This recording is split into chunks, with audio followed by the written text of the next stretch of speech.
आज हम लोग देखेंगे कि सेट नंबर 3 का दूसरा भाग है यह। इससे पहले सेट नंबर 3 का 1 से लेकर 20 तक क्वेश्चन पढ़ा दिए हैं, जो कि आप इसके पीछे वाले वीडियो में देख सकते हैं। इस क्वेश्चन में देखिए क्या पूछा है, और ये क्वेश्चन बहुत बार आया हुआ है। यही क्वेश्चन है, इसके साथ बहुत सारे क्वेश्चन है। जैसे या तो दे देता अंडर रूट 2 कहता है अपर में सिद्ध कीजिए, कह देता है अंडर रूट 3 अपर में, ये तो दिया ही है अंडर रूट 3, या अंडर रूट 5 कहता है। तीनों में से कोनो दे देता है, अंडर रूट 2 अंडर रूट 3 और अंडर रूट होता है कि नहीं, अलग आए भी हो तुम लोग इसके पीछे वाले क्वेश्चन में। या इस तरह का भी क्वेश्चन है जी, इस तरह का भी देता है 2 plus under root 3, 5 plus under root 3, ऐसे भी देता है। तो फिलहाल में यदि ये क्वेश्चन आता है तो इसमें आपको ज्यादा लिखना पड़ेगा, क्वेश्चन हल करने बजाय लिखना पड़ता है। देखिए कैसे लिखते हैं। सबसे पहले जिसको भी दे दिया है कि अंडर रूट 3 प्रूव कीजिए कि क्या है, अपरिमेय है, तो उसको हम लोग सबसे पहले क्या मानते हैं, परिमेय। परिमेय मानेंगे, और जो परिमेय लिखा जाता है वो हमेशा बटे में लिखा जाता है। तो बटे में या तो ए बट्टा बी लिख सकते हैं या पी बट्टा क्यू लिख सकते हैं, दोनों में से कुछ भी लिख सकते हैं। यहाँ पर देखिए लिखा है कि माना अंडर रूट 3 क्या है, एक परिमेय संख्या है। ए पे क्या मानेंगे, परिमेय, और जिसको परिमेय मानेंगे उसको क्या लिखेंगे, ए बट्टा बी के रूप में। तो बोलेंगे अंडर रूट 3 क्या है जी, एक परिमेय संख्या है। और उस परिमेय संख्या को कैसे लिखा गया है, देखो एक बट्टा बी, ए बट्टा बी नहीं लिखा गया है। उसके बाद देखो क्या किया जाएगा, तिर्यक का गुणा, बी का किसमें गुणा होगा, बी का गुणा होगा अंडर रूट 3 में, तो बी का गुणा हो जाएगा अंडर रूट 3 में, हो गया। फिर दोनों पक्षों का क्या कर दिया जाएगा, वर्ग। तो वर्ग करोगे तो अंडर रूट क्या हो जाएगा, हट जाएगा। दोनों पक्षों का वर्ग करोगे तो अंडर रूट 3 का स्क्वायर क्या होगा, 3 होगा ना। और यहाँ ए का स्क्वायर ए स्क्वायर बी का स्क्वायर बी। अब देखो ये जो 3 है, ये 3 गुणा में है कि नहीं, 3 इधर जाएगा तो क्या करेगा, भाग करेगा। तो 3 उधर जाके किसको काटेगा, ए स्क्वायर को काटेगा, ए स्क्वायर को काटेगा ना, और उसके ए को भी काटेगा, ए स्क्वायर को काटेगा, और किसको भी काटेगा, ए को भी। तो बोलेंगे कि जो ए स्क्वायर है, ये जो इधर वाला ए स्क्वायर है, वो किससे कट जा रहा है, 3 से। तो बोलेंगे ए स्क्वायर क्या है, ए स्क्वायर 3 से क्या है, भाज्य है। ये क्या है, 3। देखो यहाँ बोलेंगे कि ए स्क्वायर किससे भाज्य है, 3 से। तो ए भी क्या होगा, 3 से भाज्य होगा। ये चीज लिखना पड़ेगा। देखो ए स्क्वायर 3 से भाज्य है, तो ए भी 3 से क्या होगा, भाज्य होगा। अब आगे देखो, फिर आगे क्या मान लेंगे इस समीकरण में, ए के जगह पर मान लेंगे 3c, ए के जगह पर क्या मानेंगे, 3c मानेंगे। और जब इसके ए के जगह पर 3c रखोगे ना, यहाँ पर देखो ए बराबर 3c रखोगे, तो यहाँ पे देखो जब तुम मानोगे, एक बार और देखो कैसे करते हैं। सबसे पहले क्या मानते हैं, अंडर रूट 3 क्या है, परिमेय संख्या है। और जिसको तुमको परिमेय मानना है उसको कैसे लिखना है, बटे के रूप में। क्या लिखना है, बट्टा। तो बट्टा लिखे हैं ए बट्टा बी, इसको क्या बोले, अंडर रूट 3 परिमेय है। फिर उसके बाद तिर्यक का गुणा, बी का इसमें गुणा कर देंगे तो क्या आएगा, ए बराबर बी अंडर रूट 3। उसके बाद दोनों पक्षों का वर्ग, जब दोनों पक्षों का वर्ग करेंगे तो अंडर रूट क्या हो जाएगा, हट जाएगा। तो क्या होगा, ए स्क्वायर और बी स्क्वायर। ये 3 गुणा में इधर जाएगा तो क्या करेगा, भाग। तो 3 किसको जाके काटेगा, ए स्क्वायर को। तो बोलेंगे ए स्क्वायर 3 से भाज्य है, तो ए भी क्या होगा, 3 से भाज्य होगा। और ए के जगह पे क्या रख देंगे, ए के जगह पर रख देंगे 3c, समीकरण नंबर 1 में। समीकरण नंबर 1 बनाएंगे और यहाँ लिखेंगे ए के जगह पर 3c। जब 3c यहाँ पर रखोगे तो देखो यहाँ पर 3 का स्क्वायर कितना हो जाएगा, 9c स्क्वायर, इधर क्या होगा, बी स्क्वायर गुणे 3। देखो 3 से कट जाएगा, 3 से 9 काटोगे कि नहीं, 3 तरीके 9, ये कट जाएगा। यहाँ पर सी 9c है, तो 3 से काटोगे तो क्या बचेगा, यहाँ पर 3c और बी स्क्वायर। अब बोलो ये 3 किसको जाके काटेगा, ये 3 गुणा में उधर जाएगा, किसको काटेगा, बी स्क्वायर को। तो बोलेंगे बी स्क्वायर जो है वो 3 से भाज्य है, तो बी भी क्या होगा, 3 से भाज्य होगा, क्योंकि 3 गुणा में है। उस साइड जाएगा तो क्या करेगा, भाग, और जाके किसको काटेगा, बी स्क्वायर को। तो बोलेंगे बी स्क्वायर किससे भाज्य है, 3 से। देखो यहाँ लिखा गया है बी स्क्वायर 3 से भाज्य है, तो बी भी क्या होगा, 3 से भाज्य होगा। इस प्रकार तुम लोग देखो कि ए भी 3 से भाज्य है, पहले यहाँ पर दिखा है ए भी 3 से भाज्य है और बी भी क्या है, 3 से भाज्य है। तो ए और बी दोनों क्या है, 3 से भाज्य है। तो देखो ए और बी दोनों क्या है, भाज्य है। तो अंडर रूट 3 एक परिमेय संख्या होना चाहिए, किंतु ये संभव नहीं है। और हम लोग जानते हैं विरोधाभास से कि अंडर रूट 3 क्या होता है, एक अपरिमेय संख्या होता है। तो कुल मिला जुला के आपको जब ये चीज दे देगा कि अंडर रूट 3 आपको प्रूव करना है, तो आपको लिखना होगा कि पहले परिमेय मानेंगे, फिर परिमेय लिखने के बाद ये सब चीज लिखना पड़ेगा। और इसमें इसके साथ लिखते हैं कि ए और बी क्या है, धनात्मक पूर्णांक है। ये चीज आपको और थोड़ा सा बढ़ा के इसमें लिखना पड़ेगा कि ए और बी क्या है, धनात्मक पूर्णांक है, और बी 0 नहीं होना चाहिए। क्योंकि जब आप लिखेंगे ना इसमें थोड़ा सा इसमें बढ़ा के और लिखना होता है कि ए और बी क्या है, धनात्मक पूर्णांक है। और नीचे क्योंकि आप ए अपान बी के रूप में माने हैं, तो बोलेंगे बी नॉट इक्वल टू 0, क्योंकि हर 0 नहीं होना चाहिए। यदि हर 0 हो जाएगा तो इनफाइनाइट आ जाएगा। तो ये थोड़ा सा चीज और आपको लिखना पड़ेगा, और बाकी सब इतना ही लिखना पड़ेगा, तो आपको फुल में फुल नंबर मिलेगा। आप ऐसे नहीं इसको छोड़ सकते, कंप्लीट करना पड़ेगा। ये देखो ये काफी आसान क्वेश्चन है, ये आप बस 2 लाइन में कर सकते हैं, क्योंकि जब ये क्वेश्चन देता है इधर 10 है उधर क्या है 1 है, तो हम ऐसा मान ढूंढते हैं ना, इधर 10 है तो उधर भी 10 का ही कोई मान ढूंढते हैं, साइन का मान नहीं ढूंढेंगे। देखो फिर इधर देखो, इधर 10 है उधर 1/√3 है, तो ये ढूंढते हैं ना कि इधर 10 है तो उधर में उसका 10 में किसका मान है उधर का, ये चीज ढूंढते हैं। देखो इस क्वेश्चन में जो तुम्हारे सामने दे दिया है 10a + b बराबर कितना दिया है 1। अब देखो एक तो sin 90 का भी मान होता है, sin 90 का मान कितना होता है 1, लेकिन साइन में हम नहीं लाएंगे, किसमें लाएंगे 10 में। 10 में इसलिए लाएंगे क्योंकि 10 से 10 को काटना है, 10 इधर है और उसका मान उधर रखेंगे कि 10 से 10 दोनों क्या हो जाए हट जाए, तो हम ये ढूंढेंगे कि एक 10 में किसका मान होता है, तो 10 45 का मान होता है, किसका मान होता है 45 का। तो यहाँ पे एक के जगह पर क्या लिखेंगे हम लोग, कितना लिखेंगे एक के जगह पर हम लोग लिखेंगे 10 कितना 45, और अगली बार में क्या होगा जी 10 से 10 क्या होगा हट जाएगा, तो 10 से 10 हटेगा तो क्या लिखोगे a + b बराबर कितना डिग्री 45, इसको क्या बना छोड़ देंगे समीकरण नंबर 1, ये बन चुका है। फिर अगला वाला देखो ये वाला जो दिया है, अब देखो a और 10 a - b बराबर क्या दिया है 1/√3। फिर हम बोले तो लोग ये ढूंढेंगे हम लोग कि 1/√3 10 में किसका वैल्यू होता है, तो 10 में किसका वैल्यू होता है 10 30 का, किसका वैल्यू होता है 30 का। इधर आप लोग लिखेंगे 10a - b बराबर लिखेंगे 10 कितना डिग्री 30 डिग्री, इसमें भी क्या होगा 10 से 10 क्या होगा हट जाएगा, तो जब 10 से 10 हटेगा तो बचेगा क्या, बचेगा आपका a - b बराबर 30, समीकरण नंबर 2। कुछ नहीं करना होता, समीकरण 1 में समीकरण 2 को जोड़ दीजिए, जोड़ना जानते ही है। जब जोड़ेंगे समीकरण 1 क्या है a + b बराबर 45, और जो समीकरण 2 है क्या है a - b बराबर कितना 30, जोड़ेंगे तो प्लस माइनस कट जाएगा, b क्या होगा कट जाएगा, और a कितना आ जाएगा 2a, इधर कितना आ जाएगा जोड़ लो कितना आ जाएगा 5 और 7, तो a बराबर कितना आ जाएगा जी 75/2। ये यही वैल्यू रहने दो, क्या दिक्कत है इतना ही रहने दो, और a का मान कहाँ रख सकते हो जहां मर्जी तहां रखो, समीकरण 1 में रखो या समीकरण 2 में रखो, एक ही में रख दो इसी में रख दो। तो a + b बराबर कितना है 45, यहाँ रख दो 75/2, या इसको भाग दे सकते हो, ठीक है भाग दे क्या होगा 2 × 6 और कितना होगा 2 से 14 37.5, या ये रहने दो। अब देख लेना आंसर दशमलव में आया होगा तो दशमलव लगाना, या बिना दशमलव वाला ही लगा देना। और इसको हल करो कितना आएगा, एलसीएम कितना होगा जी एलसीएम 2 होगा, तो 2 से इसमें गुणा होगा ना, 45 गुना कितना हो जाएगा 90, यहाँ हो जाएगा तुम्हारा 45 × 90 माइनस के 75, घटाओ कितना बचेगा यहाँ 15, तो कितना आएगा 15/2, तो b की वैल्यू आ जाएगी 15/2 माने 7.5, और a की वैल्यू 75/2, इतना ही रहने देना, दशमलव मत करना, ठीक है आंसर 75/2 और 15/2 कर ही लोगे।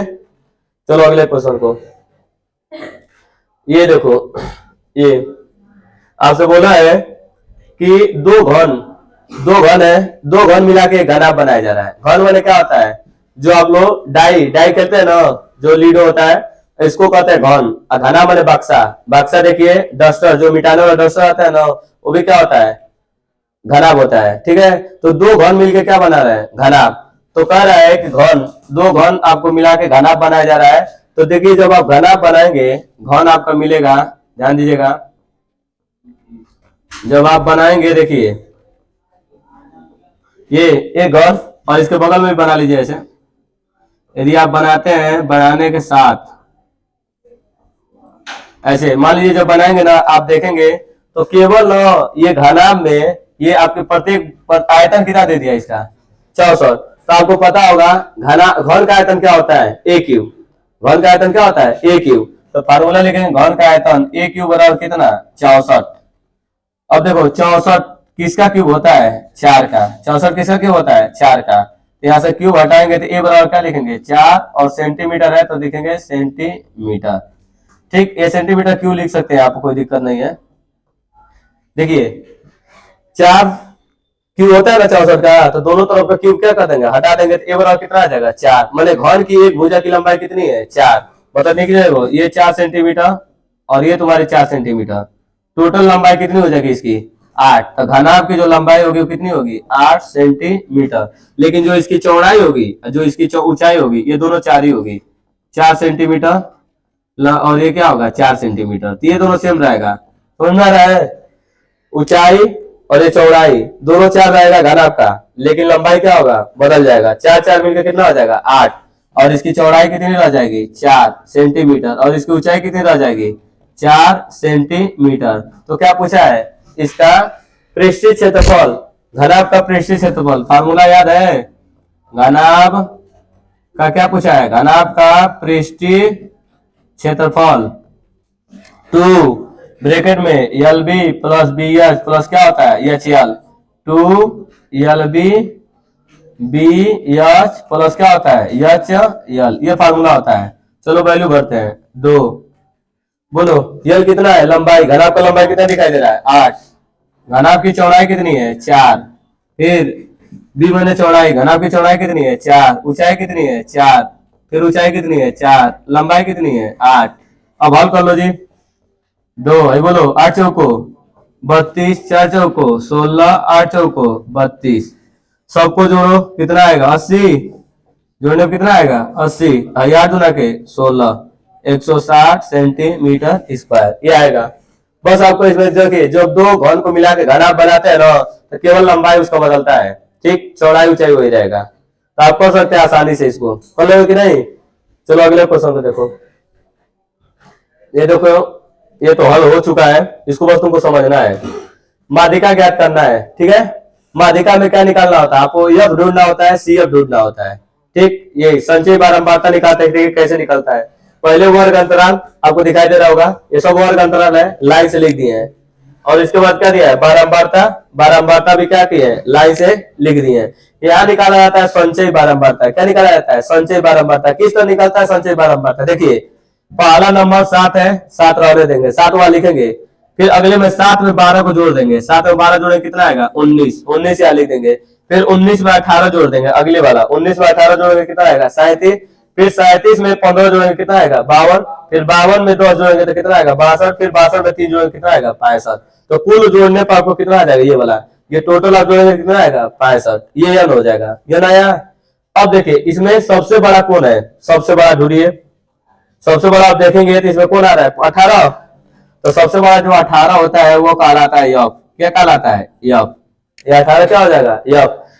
यफ जो होगा इसके सामने का जस्ट एक ऊपर वाला, इसके सामने का जस्ट ऊपर वाला क्या होता है सी एफ, इसके सामने का ऊपर वाला क्या कहलाता है सी एफ, ये कहला जाएगा आपका सी एफ। और यफ के सामने वाला जो होता है यल होता है, यफ के सामने का कितना होता है यल, यल यहाँ पर 20 है, यफ आपका 18 है और सी एफ आपका 19 है। और यश निकाल लेते हैं, यश कितने का अंतर है तो 0 और 10 में कितने का अंतर है 10 का, तो यश कितना हो जाएगा 10, यश कितना होगा 10। तो यहाँ से आप देखिए फार्मूला लगाया, देखिए माध्यिका फार्मूला होता है यल प्लस एन बट्टा 2 माइनस सी एफ बट्टा के एफ गुणे के यश। तो यश कितने का है, कितने कितने का अंतर है 10, 10 से 20, 20 से 30 है ना, 10 का अंतर है। तो यश के जगह पर क्या रखा गया है 10, एन मैंने कितना है 65, तो 65 बट्टा 2, देखो 65 में 2 से भाग देंगे तो 32.5 आएगा, डायरेक्ट यहाँ रखा गया है। 65 में किसका भाग दिया गया है 2 से, क्योंकि एन बट्टा 2 है, 65 बट्टा 2 कितना आएगा 32.5।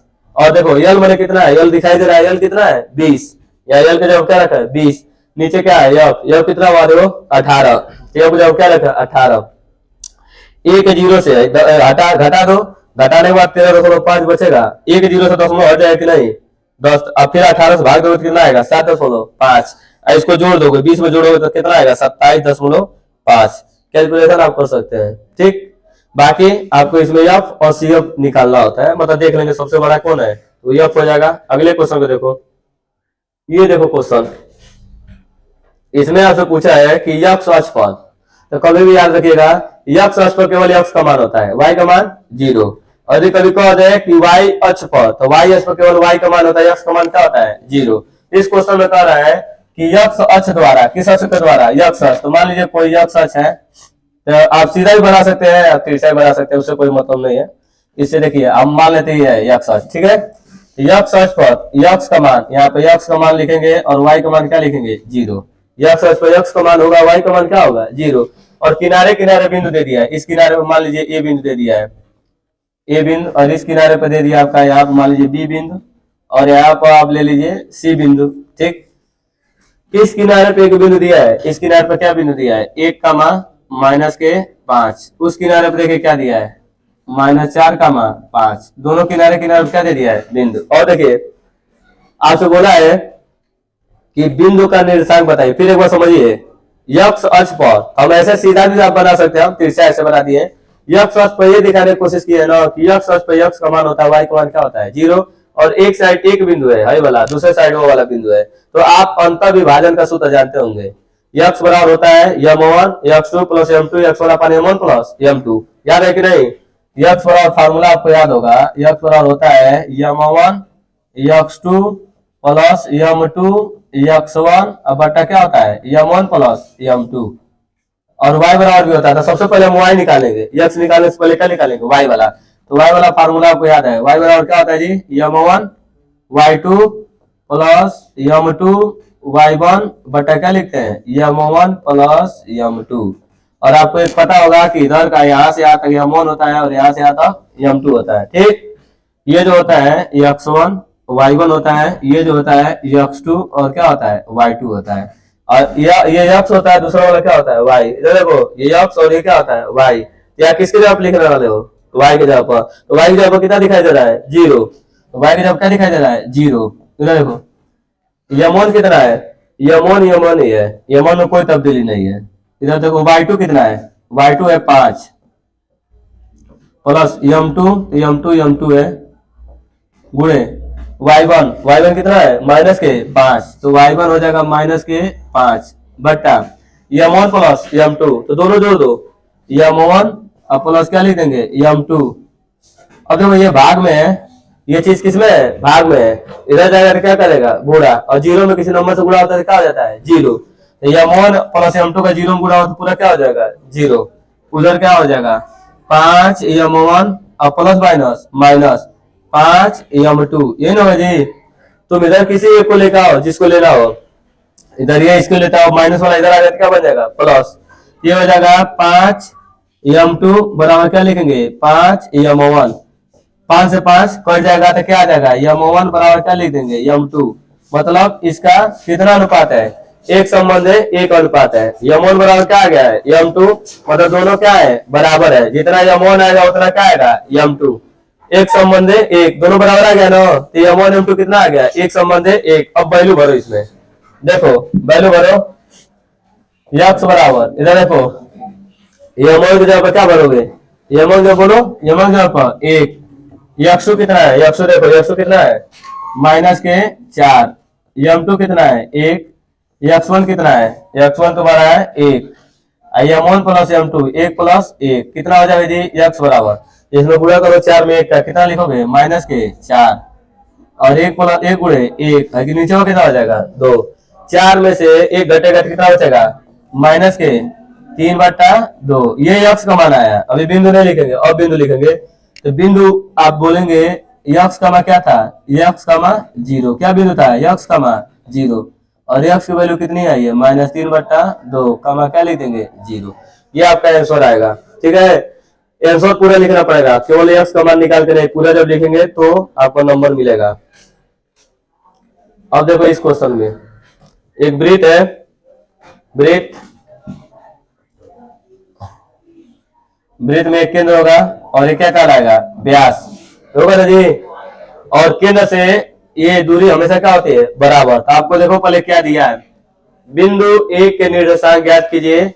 ए बी क्या है, वृत्त का व्यास है। तो एक बिंदु यहाँ ए होगा और यहाँ पर क्या होगा बी होगा, ए और बी क्या है। उसके बाद क्या रहा है, केंद्र दे दिया ना, केंद्र कितना है जी 2 कामा, केंद्र दिया है 2 कामा -3, ये केंद्र है। ठीक है, 2 कामा -3। और देखो क्या बोला है कि बी का निर्देशांक दिया है ना, बी का निर्देशांक कितना दिया है, क्या दिया है 1,4। बी का जो निर्देशांक कितना दे दिया है 1,4। तो क्या पूछा है, ए का पूछा है ना, ए का नहीं पता है तो क्या मान लो x, y, ए का मान लो x, y। अब सिंपल देखो, ये जो बीच में ओ है वो मध्य बिंदु का काम करेगा। बीच में क्या होगा, मध्य बिंदु होगा, किनारे किनारे वाला जो होगा ये x1 होगा, y1 होगा, ये x2 होगा, y2 होगा। फिर बता रहे हैं ये जो वृत्त बना हुआ है ना, वृत्त के जो बीच में केंद्र है केंद्र है कि नहीं, वो मध्य बिंदु का काम करेगा, और इस किनारे का x1 y1, इस किनारे का x2 y2। ये जो तुम्हारा फार्मूला होता है x बराबर x1 प्लस x2 बट्टा के 2, और ये होता है y बराबर होता है y1 प्लस y2 बट्टा के 2। ये सूत्र होता है कि नहीं। ये देखो बीच वाला होगा एक्स वाई का काम करेगा, इस किनारे का क्या होगा x1 y1 का काम करेगा, इस किनारे का x2 y2 का। वैल्यू भरते हैं। x बराबर क्या दिखाई दे रहा है, x जब है 2, उधर देखेंगे पहले x1 क्या दिखाई दे रहा है, x1 x है, फिर प्लस x2 कितना है 1 है बट्टा के 2। ये फार्मूला है x1 प्लस x2 बट्टा 2। ये 2 भागा में इधर जगह क्या करेगा गुणा, 2 दूना के 4, और x प्लस 1 है इधर लेकर आओगे तो क्या होगा माइनस, 4 में से 1 घटेगा कितना बचेगा 3। x बराबर कितना आ गया 3, x की वैल्यू आ गई। अब y की वैल्यू निकालना है, तो सूत्र क्या होता है, देखो इधर देखो y की जगह पे क्या है माइनस के 3। उसके बाद देखो y1 कितना दिखाई दे रहा है, y1 देखेंगे तो y1 क्या है, y1 इधर है, y है कि नहीं, तो y1 की वैल्यू y है प्लस y2 देखो, तो y2 की वैल्यू क्या है, देखो y2 वैल्यू कितनी है 4। अब बट्टे के क्या लिखा जाएगा, बट्टा के 2 भाग में है, उधर जाएगा क्या करेगा गुणा, कितना होगा 2 3 6, और y प्लस 4, इधर प्लस 4 है, इधर आएगा तो क्या होगा -4, तो -6 और -4 मिलकर कितना आ जाएगा माइनस के 10। तो y बराबर कितना आ जाएगा माइनस के 10। अब तुमको बिंदु लिखना है, किस बिंदु का, a का ना, a का लिखना है, तो a का लिखोगे x कमा y, ये नहीं लिखोगे, और x क्या आया है, x आया है 3, और y क्या आया है माइनस के 10। हो जाएगा ना, आसान है। देखो फिर एक बार और बता रहे हैं, ये जो काम करेगा किसका काम करता है, मध्य बिंदु का। इस किनारे का होगा x1 y1, उस किनारे का होगा x2 y2, और मध्य बिंदु का सूत्र याद होना चाहिए, x बराबर x1 प्लस x2 बट्टा 2, और y बराबर y1 प्लस y2 बट्टा 2। ये आपको फार्मूला पूरा याद होना चाहिए। अब देखो अगला क्वेश्चन, अब ये बोला है कि k का मान ज्ञात कीजिए जिसके लिए समीकरण क्या क्या है, a अद्वितीय हल है। अद्वितीय माने कितना हल, एक हल। एक हल का कंडीशन लगा दो, कंडीशन जानते हो ना एक हल का, अभी शुरू में बताए थे, a1 बट्टा क्या होता है a2, और नॉट इक्वल टू क्या होता है b1 बट्टा b2। ये होता है ना जी, abc पहचानना आता होगा। देखो ये तुम्हारा हो जाएगा a1, ये तुम्हारा क्या होगा b1, और इधर का क्या हो जाएगा c1, और क्या होगा a2 b2, उसके बाद क्या हो जाएगा c2। चलो रखो वैल्यू, a1 कितना है 2, a2 कितना है 3, नॉट इक्वल टू b1 के b2 -5 ना, चिन्ह सहित लिखा जाता है, इसको भेज दो, -5 रखे 10, तो -10 बट्टा 3 के, तो इसको लिख सकते हैं के नॉट इक्वल टू -10 बट्टा 3। हो जाएगा कि नहीं, कर ही लोगे आसान से, कोई बात नहीं। चलो अगला देखो, ये तो आएगा नहीं, बस गोल कट कर चुका है, इसको करने से कोई मतलब नहीं है। ये भी कर चुका है, रचना वाला है। ये वाला वैल्यू देखो, ये त्रिकोणमिति का जो क्वेश्चन है, cos थीटा का मान दे दिया है, ठीक है, क्या दिया है cos थीटा का मान दे दिया है। तो हम लोग पाइथागोरस थ्योरम लगाएंगे, और 3 4 5 का कॉम्बिनेशन होता है, 3 4 5। तो सबसे पहले पाइथागोरस थ्योरम बना लो, समकोण त्रिभुज बनाओ और सीधे लगाओ, इसका नाम दे दो a b c, और यहाँ क्या लिख दो थीटा। अब बोलो cos थीटा बराबर क्या होता है आधार बटा, तो आधार नीचे का होगा, अकोण क्या होगा 5, और पाइथागोरस थ्योरम से कितना आएगा 3 लगा सकते हो।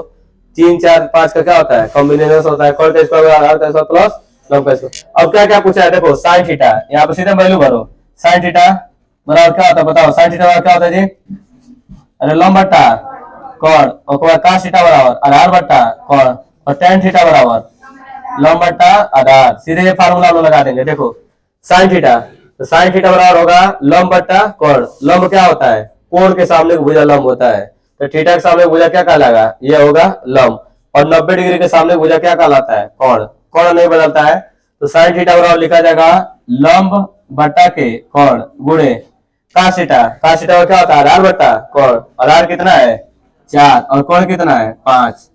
tan थीटा लंब बट्टा आधार, तो लंब कितना है 3, और आधार कितना है 4, यहाँ हो जाएगा 3 बट्टा 4 का क्या हो जाएगा होल स्क्वायर, क्योंकि इसके ऊपर स्क्वायर है।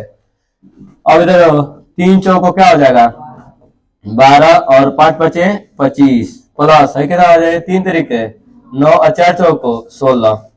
अब हल कर लो, दोनों एलसीएम हो जाएगा जी 25 और 16 दोनों को दोनों एलसीएम होगा 25 से 25 कटेगा 16 का क्या करेंगे 12 में गुणा कर दो तो 16 गुणे क्या लिख दो 12 तो 12 छके 72 और 7 12 और 7 19 इतना आ जाएगा ना 192। और देखो 16 से 16 कट जाएगा 25 और 9 में गुणा करेंगे कितना आ जाएगा 225 ये ना होगा क्योंकि 25 आटे 200 और 25 ना हुआ 225। अब जोड़ लो ये पहले देखो नीचे गुणा करोगे 25 गुणे 16 400 होगा 25 में 16 का गुणा होगा कितना होगा 400 है जोड़ो 5 और 2 7 और ये होगा 9 2 11 और ये होगा 3 3 1 4 ये तुम्हारा क्या हो जाएगा आंसर 417 बट्टा के 400। तो केवल तुमको पाइथागोरस थ्योरम याद हो और वैल्यू भर दो आंसर अपने आप ही आ जाएगा। इसका देखो यहाँ भी हल मतलब हल कर चुका है और इसमें क्या दिया था माध्य दे दिया है। सबसे पहले क्या है समांतर माध्य दे चुका है और यहाँ पे देखो ये वर्ग अंतराल है और उसके बाद क्या दिया है ये तुम्हारा बारंबारता दिया है। बारंबारता यहाँ पे लिख दिया गया है और सबसे पहले क्या वर्ग अंतराल दिया है ना तो इसको यक्षाई कैसे निकालते हैं अभी बताया कई बार। इन दोनों को जोड़ के 2 से भाग दे देते हैं तो 0 में 10 जोड़ो तो कितना होगा 10 और 10 का आधा 5 फिर इन दोनों को जोड़ो 10 और 20 30 30 का आधा 15 फिर ये 30 20 50 50 का आधा 25 ऐसे हल करते गए हैं। अब बाकी यह फाइव तो दिया ही है अब इन दोनों का गुणा करते हैं 6 में 5 का गुणा करेंगे 6 5 30 फिर 15 का आप में गुणा करेंगे तो 15 आप लिखेंगे फिर 25 में 6 का गुणा करेंगे कितना होगा 150 फिर ऐसे गुणा करते हुए देखो कैसे जोड़ेंगे आई वाला जोड़ते हैं इसमें यह नहीं जुड़ेगा यह नहीं जुड़ेगा बाकी सब अलग अलग जुड़ जाएंगे तो सब अलग अलग जुड़े हैं तो कितना है 27 और 27 में अलग से अब जोड़ा जाएगा 27 प्लस अब लिखा जाएगा। पहले नंबर जोड़ लेते हैं और लास्ट में अब जोड़ेंगे फिर ऐसे ही सारे नंबर जोड़ देंगे और जो ये 15 एफ आया ना उसको क्या लिखेंगे अलग लास्ट में देखो सबको जोड़े कितना है 755 और लास्ट में क्या लिखेंगे 15 एफ। ये जो तुम्हारा कहलाता है ये जो आता है इसको हम लोग बोलते हैं सिग्मा एफ आई और क्या लिखते हैं एक्स आई और ये जो आता है इसका क्या नाम होता है इसका नाम होता है सिग्मा के एफ आई ये नाम होता है इसका नाम क्या होता है सिग्मा एफ आई इसका नाम होता है सिग्मा एफ आई एक्स आई। अब हम सीधे फार्मूले में जाएंगे देखो फार्मूला यहाँ है एफ को बाद समांतर माध्य होता है एफ को बाद सिग्मा एफ आई एक्स आई बटा के सिग्मा एफ आई एक्स को बार की वैल्यू दे दिया है समांतर माध्य की वैल्यू कितना दे दिया 25 यहाँ पे क्या रख दिया गया 25। आगे देखो इसका वैल्यू अभी निकाले 755 प्लस 15 एफ जो कि यहाँ देखो 715 प्लस 755 प्लस 15 एफ यहाँ लिखा गया बट्टा के सिग्मा एफ आई तो सिग्मा एफ आई कितना है 27 प्लस एफ यहाँ लिखा गया 27 प्लस एफ। उसके बाद क्या किया गया तिर्यक का गुणा देखो 25 में इसका गुणा किया जाएगा तो गुणा करने पर देखो 25 बाहर है 27 प्लस एफ अंदर दोनों गुणा करोगे इन दोनों में तो आएगा 675 प्लस 25 एफ और बाकी ये तो इधर है बचे करेगा 755 प्लस 15 एफ। अब एफ वाला एक तरफ करते हैं और नंबर एक पास कर दिए 15 एफ है उधर जाएगा तो क्या होगा माइनस और 675 उधर प्लस इधर आएगा तो क्या होगा माइनस। इसमें से घटाएंगे तो कितना बचेगा 80 इसमें से घटाएंगे कितना बचेगा 10 10 गुणा में इधर आएगा तो क्या करेगा भाग तो एक जीरो से एक जीरो काट दो कुल मिलाकर कितना आ जाएगा 8 कर ही सकते हो। इसके बाद देखो ये देखो बहुलक वाला है तो बहुलक आपको निकालना है तो बहुलक में सीधे सीधे क्या देखना होता है सबसे बड़ा कौन है 12 तो ये फोन हो जाता है या फोन का काम करेगा इसके पीछे वाला F0 का काम करेगा और इसके आगे वाला F2 का काम करेगा। लाइन से आता है 0 1 2 एक लाइन से होता है तो सबसे पहले हम देखते हैं कि जो सबसे बड़ा है वो F1 होगा एक पीछे वाला 0 वाला होगा इसके आगे वाला 2 वाला होगा कि लाइन से बन जाए सीक्वेंस में 0 1 2 हो गया। आज जो F4 के सामने का होता है ये आपका यल होता है और यह भी निकाल लेते हैं यहीं से यह अंतर देखते हैं तो 60 और 80 में कितना का अंतर है 20 का तो यह भी कितना आ गया 20। अब बहुलक का सूत्र लगाएंगे क्योंकि बहुलक भी पूछ रहा है तो बहुलक का फार्मूला होता है देखो बहुलक बराबर आपका होता है यल प्लस F1 माइनस के F0 बट्टा के 2F1 माइनस F0 माइनस के F2 गुणे के H इसी पे वैल्यू में हम लोग फार्मूले में रख देते हैं। अब देखो यल कितना दिखाई दे रहा है तो यल कितना है 60 प्लस F1 12 F0 10 गुणे F1 12 माइनस के F0 10 माइनस F2 कितना है 6 गुणे H कितने का अंतर आ रहा है 20। अब इसको हल करते हैं, ये 60 प्लस घटेगा कितना बचेगा 2, नीचे 12 दूना 24 और 24 माइनस 10 और 6 माइनस के 16 गुणे 20 घटाएंगे तो 8 बच जाएगा, इतिहास हो जाएगा तुम्हारा 60 प्लस 2 गुणे 20 और नीचे तुम्हारा कितना बचा रहेगा, नीचे बचेगा 8, काट दो 2 से काट दो, 2 चौको 8 और 4 पचे 20, तो 60 और 5 कितना हो जाएगा 65। इसका आंसर कितना आ जाएगा 65। तो बस तुमको फार्मूला देखो, तीनों हर सेट में तुमको आ रहा है क्वेश्चन, माध्यिका बहुलक समांतर माध्यिका हर एक सेट में तीनों पूछेगा। ठीक, तीनों का फार्मूला याद किए हो तुरंत लगा दो। ये स्टार बना हुआ है, आएगा आएगा मत आए कर सकते हो, बहुत आसान है, करना चाहते हो तो कर सकते हो, हम बस इंड कर दे रहे हैं। क्या क्या जाता है गुणांक देखते हैं, गुणांक बराबर कर देना। इसमें क्या कर सकते हो, पहले वाले समीकरण में 5 से गुणा कर दो, दूसरे समीकरण में क्या कर दो 2 से गुणा कर दो। अरे नहीं तब है ना, काट दो, आराम से कर सकते हो, कर दे रहे सीधे या रहने दिया जाए। ये स्टार बना हुआ आएगा नहीं 1/u भी, तो रहने तो टाइम लगेगा, कर सकते हो। ये वाला देखो ये आएगा, तुमसे कहता है कि भिन्न वाला, तो हम सबसे पहले मानते हैं कि भिन्न। ये क्वेश्चन में कह रहा है कि एक भिन्न 1/3 हो जाता है कब, जब उसके अंश में 1 जोड़ा जाता है तब, हर में कोई तब्दील नहीं किया गया है। तो सबसे पहले हम भिन्न मानेंगे x/y, यहाँ लिखेंगे कि माना, क्या मान रहे हैं, माना जो भिन्न है और भिन्न को क्या माना जा रहा है x/y, भिन्न x/y ले लेंगे। ठीक, अब जो प्रश्न में कहा उसके हिसाब से चलेंगे, कह रहा है प्रश्नानुसार, देखेंगे क्या बोल रहा है। प्रश्नानुसार क्वेश्चन में कह रहा है कि एक भिन्न कितना हो जा रहा है 1/3, इधर ही लिख देंगे, एक भिन्न 1/3 हो जाता है। एक भिन्न कितना हो जा रहा है 1/3, कब देखो कब कह रहा है जब उसके अंश में 1 जोड़ा जाता है तब, लेकिन हर में कुछ हुआ है नहीं, हर जैसा है, हर y है तो y रहेगा, केवल अंश में तब्दीली हुआ है, अंश में क्या किया है अंश में 1 जोड़ दिया है। कह रहा है कि एक भिन्न, देखो फिर एक भिन्न 1/3 हो जाता है जब उसके अंश में 1 जोड़ा जाता है, हर में कुछ नहीं किया जाए। फिर उसके बाद क्या करना होता है, तिर्यक का गुणा, 3 में x का गुणा करो 3x, 3 में 1 का गुणा करो 3 कम 3, y में 1 का गुणा करो y, इधर प्लस y है, इधर लेकर तो क्या हो जाएगा -y प्लस 3 बराबर क्या लिख देंगे 0। समीकरण नंबर क्या बना छोड़ देंगे 1।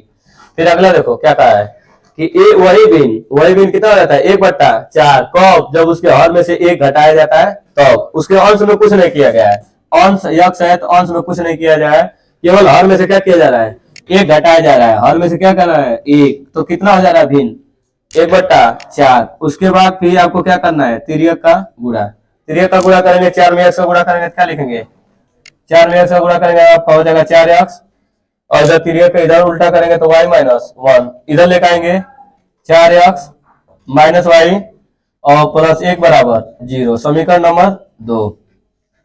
अब देखेंगे हम लोग कि -y है, ये भी क्या है -y है, दोनों y है माइनस है ना, जब समान चिन्ह रहता है तो घटाया जाता है, अंक बराबर हो और चिन्ह एक जैसा हो तो घटाया जाता है, और जब 1 + 1 माइनस हो समान अंक हो तो जोड़ा जाता है। यहाँ देखा जाएगा -y है, ये भी क्या है -y है तो घटाएंगे, तो समीकरण 1 में से किसको घटाएंगे 2 को, तो घटा दो समीकरण 1 माइनस समीकरण 2, 1 में से 2 वाला क्या कर दो घटा दो, जब घटाया जाएगा तो आपको बच जाएगा देखो 3x माइनस के y और प्लस 3 बराबर क्या लिख दोगे 0, ये क्या है 4x - y प्लस 1 बराबर 0।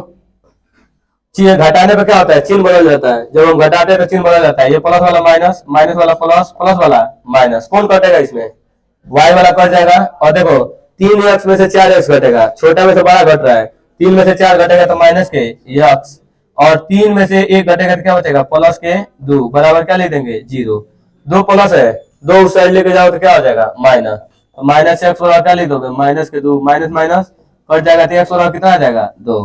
x का मान कहाँ रख सकते हैं किसी भी समीकरण में रख दो, पहले वाले में रख दो, x का मान जब पहले समीकरण में रखोगे तो 3x माइनस वाई प्लस 3 बराबर 0 रखो। क्या होगा 3 गुणे 2 माइनस वाई प्लस 3 बराबर 0। कितना हो जाएगा जी, 3 रखे 6 माइनस वाई और क्या लिखेंगे प्लस 3 बराबर कितना 0। 6 3 9 माइनस वाई बराबर 0। तो वाई को उधर लेके जाओ, या वाई बराबर कितना लिख सकते हो 9। तो यक्स आ गया और क्या आ गया वाई। यही आंसर नहीं है, तुमको भिन्न लिखना पड़ेगा। जो भिन्न माने हो, तो भिन्न क्या माने हो, भिन्न माने हो यक्स बट्टा वाई। यक्स कितना आया तुम्हारा, यक्स आया है कितना 2 और वाई कितना आया 9। यही तुम्हारा आंसर हो जाएगा 2 बट्टा 9। तो आप इस तरीके से कर सकते हैं। देखो हाई एंड डिस्टेंस का क्वेश्चन, इसमें क्वेश्चन में क्या कहा है कि एक मंदिर की ऊंचाई दे दिया है। पहले मंदिर है, मंदिर 15 मीटर ऊंचा है। मंदिर के शीर्ष से मतलब मंदिर के छत पर से कोई आदमी खड़ा होके एक भवन के शीर्ष को देख रहा है और उसका उन्नयन कोण बना रहा है। सुनो, जब उन्नयन कोण बनता है इसका मतलब आदमी नीचे से ऊपर की तरफ देख रहा है, ठीक। जब अवनमन बनता है तो ऊपर से नीचे देखता है। तो एक आदमी मंदिर पर से खड़े होकर मतलब मंदिर के जो छत होगा उससे देख के घर को देख रहा है। तो घर को देखेगा तो घर बड़ा होगा कि मंदिर बड़ा होगा, घर, क्योंकि घर को देख रहा है नीचे से ऊपर की तरफ देख रहा है, ठीक है। तो घर बड़ा है, भवन बड़ा है और मंदिर क्या है छोटा। तो मतलब जो मंदिर बना हुआ है, मंदिर का छत, मान लो मंदिर कितना बना दिया है 15 मीटर, तो आप लिख दो ये मंदिर बन गया और मंदिर की ऊंचाई जो दिया है वो 15 मीटर दिया है। फिर इसके सामने क्या बना हुआ है, एक भवन बना है, ये भवन बना दो। ये भवन जो बन गया है, अब ऐसे भवन बना है, देखो बोला है कि 15 मीटर का मंदिर है और मंदिर के शीर्ष से, मंदिर का शीर्ष ये होता है, देखो मंदिर का शीर्ष ये है, नाम दे दो ए, बी नाम दे दो एजा सी और एजा डी और ऊपर दे देना ई। और देखो सी क्या है, सी मंदिर का शीर्ष है। मंदिर के छत से और किसको देख रहा है, दूसरी ओर भवन के शीर्ष को, बड़े भवन की छत को देख रहा है, घर के छत को देख रहा है। तो कौन डिग्री का कोण बना रहा है 30। जब इधर इस तरफ देखा है तो बनाया है 30 डिग्री का कोण। फिर देखो फिर वो बोल रहा है ना कि भवन के पाद अवनमन कोण, मतलब कि जो भवन का जो निचला सिरा है उसको देख रहा है। कहां से खड़ा होके, मंदिर की छत पर से नीचे जब देखा है, ऊपर से नीचे देखा है तो कौन डिग्री कोण बना रहा है 45, या 45, ठीक है। तो ये देखो ये 15 है, तो इसके सामने का ये चीज क्या हो जाएगा 15 मीटर। यहाँ से यहाँ तक ये भी 15 होगा, यहाँ से और यहाँ तक का 15 होगा। ये नहीं पता है, इसकी ऊंचाई क्या ले लेंगे यच। तो तुमसे पूछा है सिद्ध कीजिए कि भवन की ऊंचाई, भवन मैंने पूरा यहाँ से बी से लेके कहाँ तक है ई तक पूरा भवन है, यहाँ से लेके यहाँ तक भवन की ऊंचाई उतना प्रूव करके ला रहा है। बराबर क्वेश्चन सुनो, एक आपका क्या है मंदिर है और एक आपका भवन है, घर है। आदमी मंदिर के छत पर खड़ा होकर किसको देख रहा है, भवन के छत को देख रहा है। तो पहले यहाँ से देखा है तो कोई डिग्री कोण बना रहा है 30। फिर मंदिर के छत पर से खड़ा होकर नीचे देखा है, नीचे किसके, जो घर बना है जो भवन है उसके नीचे भाग को देखा है तो कोई डिग्री कोण बना रहा है 45। तो आप सिंपल से देखिए दो कोण लीजिए, पहला 30 डिग्री वाला और एक क्या लीजिए 45 वाला। तो इसको आप यक्स मान सकते हैं, आधार जो ले लीजिए क्या ले लीजिए यक्स। तो आप क्या लेना चाहते हैं, सबसे पहले 45 ले लीजिए। जब 45 लीजिए या ये 30 वाला ले लीजिए, चलिए हम कोई भी त्रिभुज ले, त्रिभुज पहले ही ले लो। क्या नाम है इसका सी ए बी, क्या बी ए सी भी लिख सकते हो, बी ए सी। कौन डिग्री कोण बना इसमें 45, tan 45। tan थीटा का क्या होता है लंब बटा, देखो ये 45 लिया गया तो इसके सामने का यहाँ क्या होगा लंब और नीचे का क्या होगा आधार। तो लंब तुम्हारा हो जाएगा AC, लंब क्या होगा AC, आधार क्या होगा जी नीचे का AB। तो बोलो tan 45 का मान 1 और AC तो पता है ना AC कितना है 15, AC का वैल्यू भर दो। AC माने 15 और AB नहीं पता है, AB को क्या रख देंगे यक्स। उसके बाद क्या करना है तिर्यक का गुणा, यक्स बराबर क्या हो जाएगा 15 मीटर यक्स आ गया। अब कौन वाला लेंगे त्रिभुज, ये ले लो। फिर बोलो ECD, त्रिभुज ECD में कौन डिग्री कोण बना है tan कौन डिग्री 30, tan थीटा बराबर लंब बटा आधार। तो tan 30 है तो लंब क्या होगा E से D तक, ये लंब हो जाएगा E से D तक लंब, और आधार क्या हो जाएगा C से D तक, CD आधार हो जाएगा। देखो tan 30 का मान कितना होता है, tan 30 का मान होता है 1/√3। उसके बाद देखो ED की वैल्यू कितनी है H, और CD की वैल्यू कितनी है, CD की वैल्यू है यक्स। उसके बाद तिर्यक का गुणा, यक्स में 1 का गुणा होता क्या होगा यक्स का एक में गुणा हुआ तो यक्स होगा, और अंडर रूट 3 और क्या गुणा होगा यच। यक्स का मान हम निकाल चुके हैं, कितना निकाले 15। यक्स जवाब पे क्या रख देंगे हम लोग 15 अंडर रूट 3 यच। अंडर रूट 3 किसमें है गुणा में, इस साइड जाकर क्या करेगा भाग। तो जब तुम लोग भाग दोगे तो 15 बटा क्या लिखोगे अंडर रूट 3 बराबर यच। अंडर रूट को हटाने के लिए क्या कर सकते हैं ऊपर नीचे रेशनलाइज, अंडर रूट 3 से ऊपर नीचे क्या कर देंगे गुणा।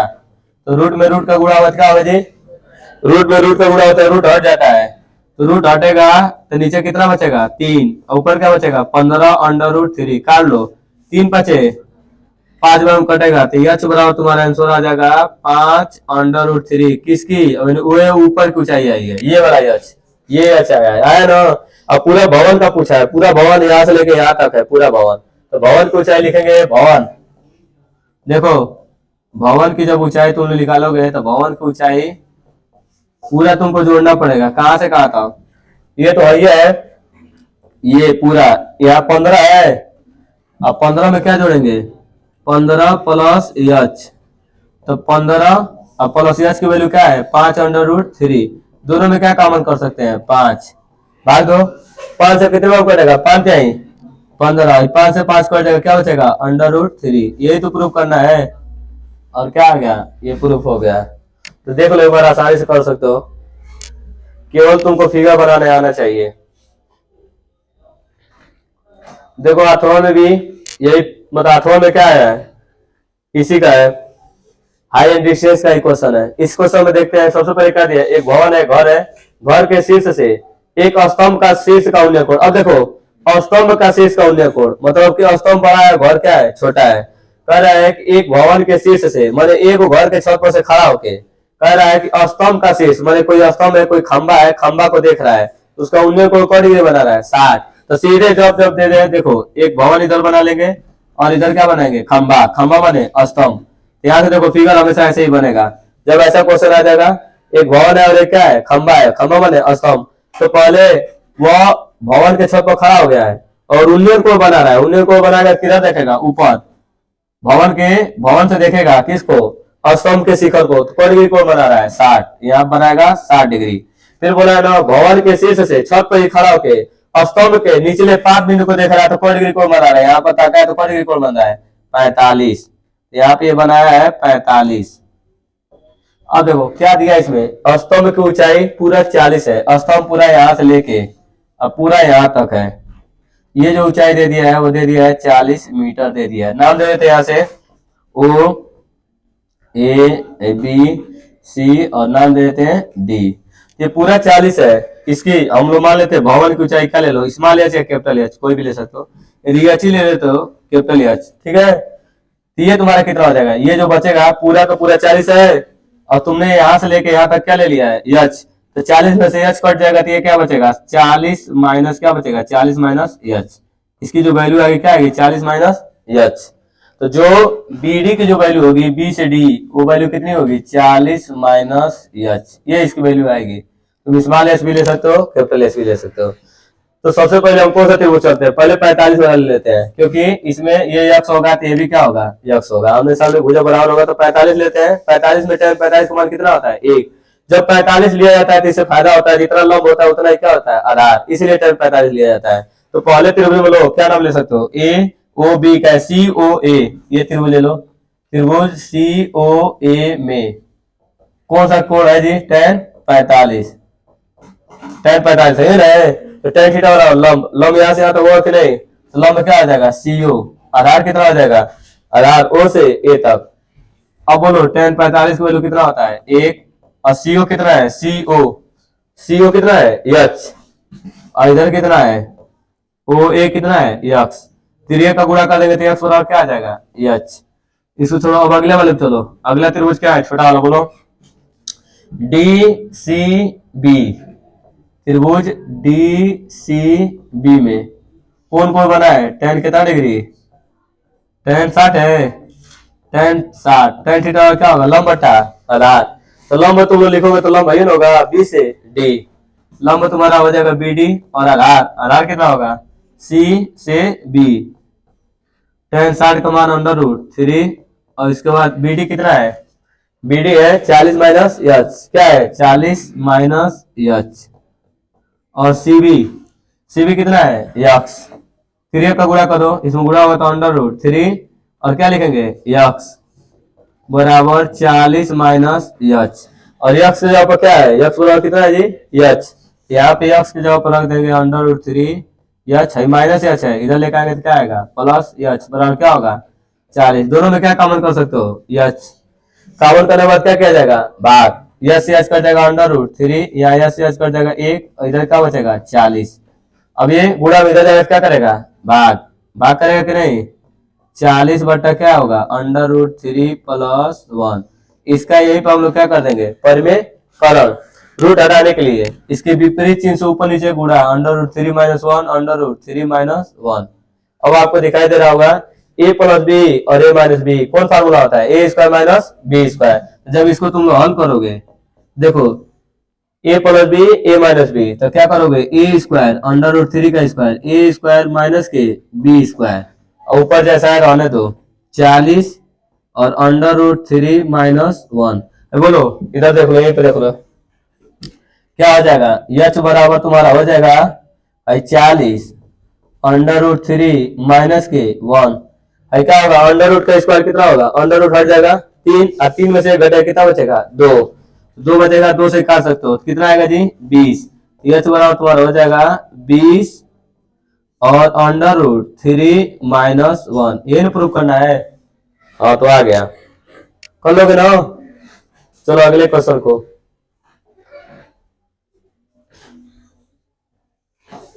ये देखो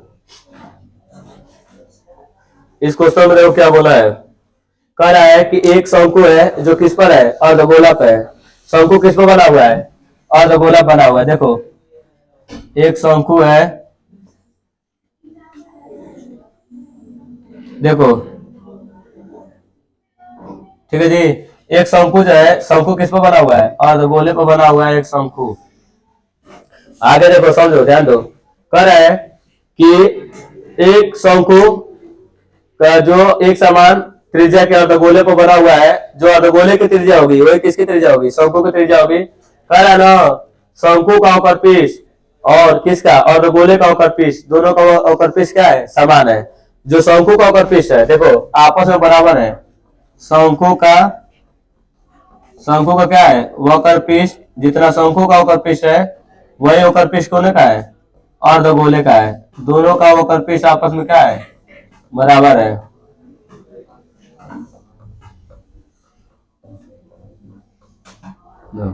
शंकु का और अर्धगोले का वक्र पृष्ठ क्या है बराबर है। बोलो शंकु का वक्र पृष्ठ क्या होता है पाई आर एल, अर्धगोले का क्या होता है 2 पाई आर स्क्वायर, क्योंकि पाई से पाई क्या होगा कट जाएगा, और सुनो एक आर से एक आर क्या होगा कट जाएगा, यल बराबर क्या आ जाएगा 2r।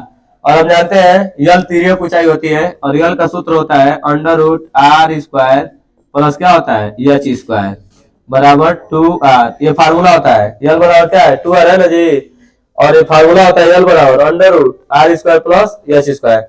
रूट को हटाने के लिए दोनों पक्षों का क्या करेंगे वर्ग लिखेंगे, दोनों पक्षों का क्या करने पर वर्ग। जब वर्ग करेंगे तो देखो दोनों पक्षों का वर्ग करोगे R square plus H square, और दोनों पक्षों का वर्ग कर देंगे हम लोग तो क्या होगा अंडर रूट क्या हो जाएगा हट जाएगा, तो क्या बचेगा R square plus H square दो दूना के 4r स्क्वायर। जब आर स्क्वायर इधर प्लस उधर जाएगा क्या होगा माइनस, माइनस हो जाएगा ना, यहाँ बचेगा एच स्क्वायर 4r स्क्वायर में कितना घटेगा 1r स्क्वायर घट जाएगा, कितना बचेगा जी 3r स्क्वायर। और तुमको वैल्यू किसका पूछा है त्रिज्या और ऊंचाई, त्रिज्या बट्टा ऊंचाई, तो भेजेंगे ऊंचाई को इधर 3 को इधर लाएंगे, 3 उधर गुणा में इधर आगे क्या कर देगा भाग, और इधर तुम्हारा है आर स्क्वायर बट्टा के एच स्क्वायर, स्क्वायर हटाएंगे तो बगल वाला किस में आ जाएगा अंडर रूट में, तो ये बच जाएगा अंडर रूट में 1/3 और ये तुम्हारा हो जाएगा r बट्टा एच, और एक अंडर रूट में से हमेशा क्या हो जाता है बाहर निकल जाता है, तो बचेगा 1/√3 और क्या आएगा r बट्टा क्या लिख देंगे एच, ये तुम्हारा आंसर हो जाएगा r बट्टा एच बराबर क्या आएगा 1/√3।